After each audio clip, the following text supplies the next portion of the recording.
नमस्कार दोस्तों, मेरे चैनल में मैं आपका दिल से स्वागत करती हूँ। बच्चों, आज मैं आपके लिए एक बंदर और एक मगरमच्छ की मज़ेदार कहानी लेकर आई हूँ। तो चलो सुनते हैं बंदर और मगरमच्छ की मज़ेदार कहानी। बच्चों, एक नदी के किनारे एक जामुन के पेड़ पर एक बंदर रहता था। उस पेड़ पर बहुत ही मीठे मीठे जामुन लगते थे। एक दिन मगरमच्छ खाना तलाशते हुए पेड़ के पास आया। बंदर ने उससे पूछा तो उसने बताया कि उसे जामुन बहुत पसंद है। बंदर बोला कि यहाँ बहुत ही मीठे जामुन लगते हैं और उसने वो जामुन मगरमच्छ को खाने को दिए। उसकी मित्रता नदी में रहने वाले मगरमच्छ के साथ हो गई। वह बंदर उस मगरमच्छ को रोज खाने के लिए जामुन देता रहता था। एक दिन उस मगरमच्छ ने कुछ जामुन अपनी पत्नी को भी खिलाए। स्वादिष्ट जामुन खाने के बाद उसने यह सोचा कि रोजाना ऐसे मीठे फल खाने वाले का दिल भी खूब मीठा होगा। उसने अपने पति से कहा कि उसे बंदर का कलेजा चाहिए और वह इसी जिद पर अड़ गई। उसने बीमारी का बहाना बनाया और कहा कि जब तक बंदर का कलेजा उसे नहीं मिलेगा वो ठीक नहीं हो पाएगी।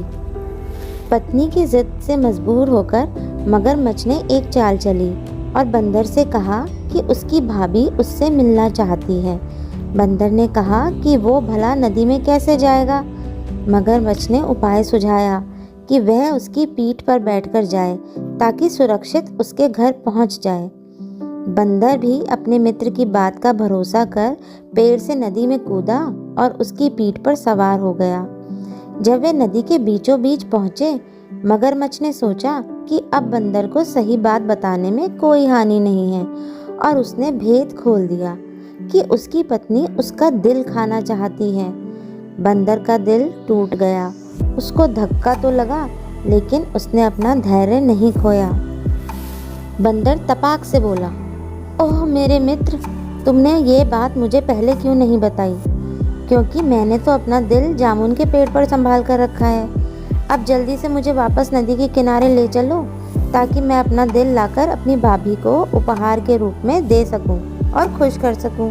मूर्ख मगरमच्छ बंदर को जैसे ही नदी के किनारे लेकर आया, बंदर ने जोर से जामुन के पेड़ पर छलांग लगाई और क्रोध में भरकर बोला, मूर्ख, दिल के बिना भी क्या कोई जिंदा रह सकता है? जा, आज से तेरी मेरी दोस्ती समाप्त। यह सुनकर मगरमच्छ का सिर शर्म से झुक गया और वह वहाँ से चला गया।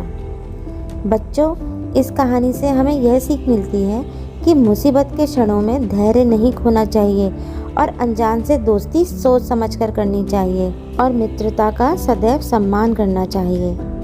तो आशा करती हूँ बच्चों, आपको आज की कहानी पसंद आई होगी। अगर पसंद आई तो मेरी वीडियो को लाइक और चैनल को सब्सक्राइब ज़रूर कीजिएगा। तो बच्चों, मिलते हैं नई वीडियो में एक नई सीख के साथ। तब तक के लिए अलविदा।